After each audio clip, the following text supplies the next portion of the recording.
pas kita melakukan ritual itu di bawah pohon beringin, ternyata pas di situ nggak cuma saya doang Kang, bukan saya doang sama Mas Andi, katanya masih ada yang lainnya sama kayak kita, yang sama-sama ritual juga. Iya, ritual juga.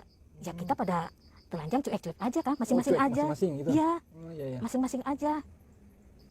Pada saat kita melakukan ritual itu sekitar jam 12-an. Nah setelah kita melakukan ritual itu, kita lap pakai tisu. Nah setelah dilap pakai tisu itu, kita anterin ke kuncen.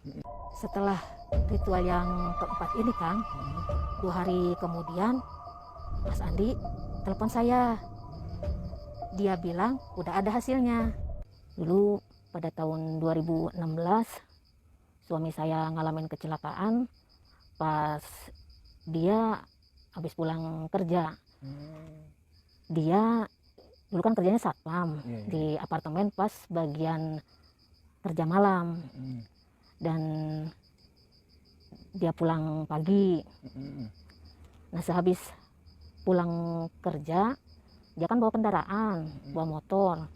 Ya mungkin karena ngantuk, dia bawa motor, jatuh nabrak trotoar. Oh, kecelakaan tunggal. Ya. Sudah itu ya saya dikabarin kalau suami saya kecelakaan. Itu saya kan langsung ke rumah sakit tuh. Pas di rumah sakit, yaitu diituin dari dokternya, katanya kaki kiri suami saya patah. Ya udah gitu kan saya juga bingung ya Kang ya. Otomatis saya kan kudu gimana ini ya, nyari buat ntar beli obatnya apanya gitu kan ya. Udah gitu mana saya kudu bolak-balik ke rumah sakit lagi. Waktu itu mana saya lagi hamil. Berapa bulan teh? Itu 4 bulanan Kang. 4 bulan. Iya. Ya mungkin dari kecapean kali ya Kang ya. Saya bolak-balik ke rumah sakit. Udah kecapean, kelelahan. Ya kebingungan juga gitu. Ya itu saya ngalamin keguguran. Nah dari situ saya udah bingung aja, mana suami ya masih di rumah sakit. Ya terus kata pihak rumah sakit, saya kudu dikuret lagi. Dibersihin teh ya? Iya, dibersihin. Saya gimana caranya nyari solusinya, nyari buat tambahan kesana kesininya gitu ya Kang ya. Mana suami di rumah sakit, saya kudu dikuret lagi. Ya saya kebingungan, mau ke pinjaman ke orang tua juga, ya orang tua juga sama lagi nggak punya. Ya saya nyari pinjaman kesana kesini, pinjam ke temen, pinjam ke tetangga, pinjam ke saudara, sampai saya juga kebingungan Kang, ntar gimana buat balikinnya. Nah terus udah gitu, ya udah saya nyampe di kontrakannya dia, terus dia curhat lagi, ngobrol lagi, terus ya itu dia ngajakin pesugihan ke Gunung Kemukus, yang katanya tanpa tumbal, tapi dengan satu syarat. Syaratnya itu harus bersih. Kang, ya kan saya nolak Kang, nggak mau. Badan. Iya, berhubungan badan. Saya kan nolak Kang, saya nggak mau. Saya pikir Mas Andi paling cuma modus doang. Dia apalagi dia kan misalnya dia duda gitu kan. Itu mah cuma modus doang meureun, kata saya teh gitu. Dalam pikir teh. Mas Andi dengan meyakinkan saya, dan saya juga lagi kebingungan gitu ya Kang ya. Udah gitu ya, saya mau aja sama Mas Andi diajakin. Itu kita janjian waktu itu teh waktu hari Rabu sore berangkat. Itu juga saya izin sama suami yang bohong lah gitu. Kalau saya iya, kalau saya mau ke rumah temen buat nyari-nyari info kerjaan gitu Kang. Ya nggak mungkin juga kalau terus terang mau ke Kemukus ya. Iya Kang. Saya juga mungkin nggak bakalan diizinin. Iya. Nah udah gitu ya akhirnya saya dikasih izin sama suami. Ya udah kita janjian berangkat hari Rabu sore ke Gunung Kemukus itu. Kan Mas Andi bawa mobilnya tuh. Terus dalam perjalanan kan kita perjalanan berangkat malam, Rabu sore, tapi berangkatnya sekitar habis maghrib jalan, dan sepanjang jalan itu kan malam nyampe ke itu tes jam 10 pagi hari Kamis tuh.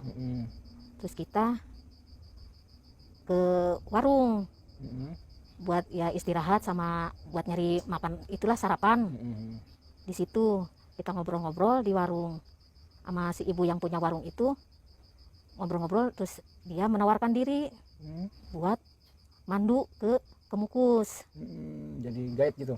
Ya, jadi guide. Ya dia yang pokoknya yang nyiapin semuanya deh, yang buat persiapan itu, persiapan pesugihan itu, yang dari mulai kembangnya, kainnya, terus apalagi itu ya, sama pokoknya yang buat persiapan buat itu aja, buat ritual itu. Ya udah habis sarapan kita udah ngobrol dan udah deal sama si ibu warung itu yang buat buat calo ya, jadi calo itu pemandu ya, ya pemandu ke Kemukus itu. Ya sambil nungguin ke jam yang yang udah ditentuin, ya udah kita istirahat dulu lah gitu kan. Sekitar habis maghrib saya sama Mas Andi diajakin ke Sendang Ontrowulan. Di situ saya juga diituin sama kuncennya. Pas di situ kita yang buat persiapan pesugihan ritual itu, kita dimandiin bergantian sama kuncennya itu. Nah dari situ kita gantian dimandiin, terus didoain gitu ya sama kuncennya itu. Sehabis kita dimandiin, kita diajakin naik ke atas Gunung Kemukus. Ke atasnya? Iya, ke atasnya. Nah di atas sebenarnya sih kayak bukan pegunungan, kayak bukit gitu Kang. Jadi istilahnya bukit, cuma disebut orang-orang gunung mungkin ya, karena berbentuk gunung kali ya? Iya. Nah di atas gunung pegunungan itu ada makam. Kesebutnya makam Pangeran Samudro. Nah dari situ kita ketemu sama kuncen. Oh, ada kuncennya lagi? Iya, tapi ini kuncen Pangeran Samudro. Kuncennya makam? Iya, makam Pangeran Samudro. Nah dari situ kita diketemuin sama kuncen Pangeran Samudro itu. Yaitu kita disuruh jarah ke makam Pangeran Samudro. Yaitu kita jarah, terus nyekar, yang ngaituin bunga yang tadi udah kita bawa gitu kan. Habis kita nyekar, yaitu kita dikasih mantra sama kuncennya itu, yang harus dibaca pas jam 12 malam untuk melakukan ritual berhubungan badan. Oh, jadi sebelum melakukan hubungan badan bacain mantra itu dulu? Iya. Oh iya. Masih ingat Kak mantranya seperti apa? Masih. Ya. Boleh mungkin di ini? Mantranya gini Kang. Nyai Ontrowulan, Pangeran Samudro, kami berikan kenikmatan, mohon berikan kekayaan seluas 7 lapis langit dan 7 lapis bumi. Nah setelah kita melakukan ritual itu, habis melakukan ritual itu, kita nggak boleh dicuci, tapi cuma dielap doang, pakai kain putih, kalau enggak pakai tisu. Nah di situ kan banyak pohon-pohon beringin yang gede-gede tuh Kang. Nah di situ kita melakukan ritualnya di bawah pohon beringin itu. Iya. Pas kita melakukan ritual itu di bawah pohon beringin, ternyata pas di situ nggak cuma saya doang Kang, bukan saya doang sama Mas Andi. Katanya masih ada yang lainnya sama kayak kita. Yang sama-sama ritual juga? Iya, ritual juga. Ya kita pada telanjang cuek-cuek aja Kang, masing-masing aja. Masing-masing gitu? Iya, iya. masing-masing aja. Pada saat kita melakukan ritual itu sekitar jam 12-an. Nah setelah kita melakukan ritual itu, kita lap pakai tisu. Nah setelah dilap pakai tisu itu, kita anterin ke kuncen. Tisunya. Iya, tisunya Oh, itu dikasih ke kuncen. Nah, sama kuncennya itu ditetesin minyak. Tahu minyak apaan itu ya Kang ya? Tetesin minyak, terus dibacain mantra, terus udah gitu disuruh dilipat, terus dikasih ke Mas Andi, dilipat sama Mas Andi, katanya suruh ditaruh di dompet. Si tisunya nih. Si tisunya kita disuruh bulan depan disuruh balik lagi sampai melakukan ritual itu 7 kali. Setiap bulan. Ya. Nah, kalaupun kita udah ngelakuin 3 sampai 4 kali ritual dan udah ada hasilnya, ya kita tetap disuruh ke sana sebanyak 7 kali biar sempurna. Iya. Udah tuh kita ke penginapan di rumah si ibu warung. Nah, ternyata di sekitar rumah penduduk situ pada dijadiin penginapan. Dan ya maaf aja nih Kang ya, di sana juga banyak yang menawarkan diri Kang. Menawarkan diri apa nih Teh? Ya menawarkan diri buat pasangan. Oh, pasangan ritual. Iya, mau cowok mau cewek. Oh, iya. Jadi kalau kita ke sana sendiri, di sana udah ada Ada, iya. Iya. Udah tuh, besok paginya kita pulang. Untuk urusan ibu warung sama kuncen, saya juga nggak tahu Kang. Itu Mas Andi. Oh, iya. Yang ngebayarinnya. Pada bulan berikutnya kita melakukan ritual yang kedua. Kesana lagi. Ritualnya sama kayak ritual yang pertama Kang. Dan sudah itu pada bulan berikutnya lagi kita ngelakuin ritual yang ketiga. Ritualnya juga sama kayak ritual yang pertama. Iya. Setelah ritual yang ketiga itu, ya mungkin karena pikiran saya kacau gitu ya Kang ya, bingung, orang pada banyak nagih hutang ke rumah, mana kontrakan belum kebayar. Dari hasil pesugihan itu kok belum ada hasilnya gitu kan. Ya saya berpikir, pesugihan itu bohong. Saya ngomong ke Mas Andi, nggak mau melakukan lagi ritual yang keempat itu. Cuma Mas Andi ngeyakinin saya, mastiin saya, karena banyak yang terbukti melakukan pesugihan itu bakal ada hasilnya, bakal sukses. Dan terus terang Kang, saya juga banyak berharap dari hasil pesugihan ini, karena terus terang Kang, saya juga lagi ngebutuhin banyak kebutuhan. Ya udah, saya mau ngelanjutin ritual yang keempat. Setelah ritual yang keempat ini Kang, 2 hari kemudian Mas Andi telepon saya. Dia bilang udah ada hasilnya. Saya seneng banget Kang. Saya disuruh ke kontrakannya dia. Ya udah, saya ke kontrakannya dia, ketemu Mas Andi di kontrakan. Dan udah gitu Mas Andi ngasih amplop Kang, yang isinya uang. Cuma saya juga nggak tahu uangnya jumlahnya ada berapa. Cuma saya tanya sama Mas Andi, uang dapat dari mana Mas? Mas Andi nggak mau jawab. Dia bilang nanti aja ceritanya kalau udah 7 kali. Udah sempurna. Udah gitu. sempurna, ya. Nah udah gitu ya saya sih masa bodoh aja gitu ya. Pikiran teh masa bodoh Mas Andi mau cerita apa enggak gitu. Yang penting saya udah dapat duit. Iya. Udah tuh saya pulang. Nah pas pulang saya cerita sama suami kalau saya ini dapat uang dari teman saya yang kemarin. Yang waktu bohong itu kan ya? Iya.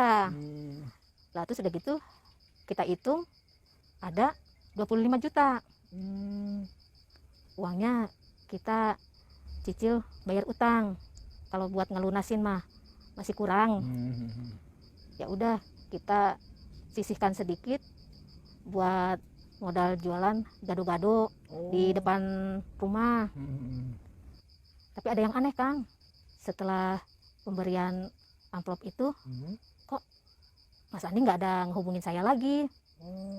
Cuma saya mikir, ntar juga kalau udah pas waktunya berangkat, Mas Andi bakal ngehubungin saya lagi. Iya. Ritual yang kelima ya Teh? Ya, setelah pas waktunya mau buat berangkat ritual lagi, tapi kok Mas Andi nggak ada kabarnya. Ya udah, saya telepon WA nggak aktif, telepon biasa juga nggak aktif. Ya udah, saya samperin ke kontrakannya. Setelah nyampe ke kontrakannya, Mas Andinya nggak ada. Dipanggil-panggil, kok nggak nyaut-nyaut. Ya terus udah gitu, ya saya tanya ke sebelah kontrakannya Mas Andi. Saya tanya ke tetangga kontrakannya. Di situ saya kaget, Kang. Tetangganya nyeritain kalau Mas Andi udah nggak ada. Jadi ceritanya gini, Kang. Kata tetangga kontrakannya, setelah saya ketemu sama Mas Andi yang pas ngasih amplop itu, tetangganya dimintain tolong minta panggilin tukang pijit, pengen dikerokin. Dia ngerasa masuk angin, Kang. Sama tetangga kontrakannya dipanggilin tukang pijit. Pas ketahuannya itu pagi-pagi Mas Andi mau dianterin bubur sama tetangga kontrakannya. Udah gitu pas diketok-ketok, pas dipanggil-panggil, kok nggak ada sautan, nggak ada jawaban. Ya udah, tetangga kontrakannya itu manggil yang punya kontrakan, minta tolong dibukain pintu, kan kasihan Mas Andi sendirian, apalagi dia lagi sakit, habis dikerokin. Ya itu pas dibukain pintu sama yang punya kontrakan, nggak taunya Mas Andi udah kaku. Mau ngehubungin keluarganya, handphonenya kan dikunci. Jadi kita nggak tahu. Akhirnya diurus sama yang punya kontrakan, diurus pemakamannya. Udah gitu saya nanya sama tetangga kontrakan Mas Andi, di mana makamnya, di mana di makaminya di mana. Terus dianterin sama tetangga kontrakan Mas Andi ke kuburan Mas Andi. Ya di situlah saya jarah ke kuburan Mas Andi, dan cerita ritual pesugihan itu ya udah saya nyampe di situ doang, Kang. Iya. Jadi Teh ini pada awalnya kesulitan keuangan dari semenjak suami kecelakaan Teh. Iya, Kang. Terus diajak Mas Andi pesugihan di Kemukus. Ritual yang keberapa itu? Yang keempat ya? Yang keempat. Itu ada hasil? Ada hasil. Dapet 25 juta itu. 25 juta itu dari Mas Andi? Iya. Berarti kemungkinan kan lebih mungkin ya? Iya. Itu dari Mas Andi. Cuma Mas Andi nggak mau cerita tuh uangnya dapatnya dari mana gitu? Iya, nggak mau cerita. Sampai akhirnya Mas Andi meninggal gitu? Sampai akhirnya Mas Andi meninggal. Berarti ritualnya hanya 4 kali dong Teh ya? Iya, cuma sampai 4 kali. Cuma sampai 4 kali aja ya? Nah, dari sempurna situ, ya? Iya, belum sempurna. Nah, dari situ saya ngedoain Mas Andi, semoga aja ya dilapangkan kuburnya lah di sana. Mudah-mudahan Mas Andi dapat tempat yang lebih indah lagi lah. Amin. Oke, kayaknya udah cukup jelas ya ceritanya menurut saya ya. Mungkin kalau ada yang dari sobat tutorial yang nonton ada pertanyaan atau yang masih kurang dipahami, bisa tuliskan di komentar, dan mungkin Teh ini bisa membalas atau bagaimana di komentar tersebut. Ini makasih banyak nih Teh udah mau berbagi pengalaman. Iya, Kang. Di tutorial ya, mudah-mudahan pengalaman Teh ini bisa jadi ya pembelajaran lah buat kita ya Teh. Iya. Oke sobat, seperti itulah pengalaman dari Teh ini, true story perihal ritual yang pernah dijalaninya beberapa tahun silam. Di sini kita hanya berbagi pengalaman, tidak ada maksud untuk menggurui, mengajari, atau apalagi memfasilitasi. Kita ambil baiknya dan buang buruknya. Mengakhiri video ini, saya dan juga Teh ini pamit. Akhirul kalam. Wassalamualaikum warahmatullahi wabarakatuh.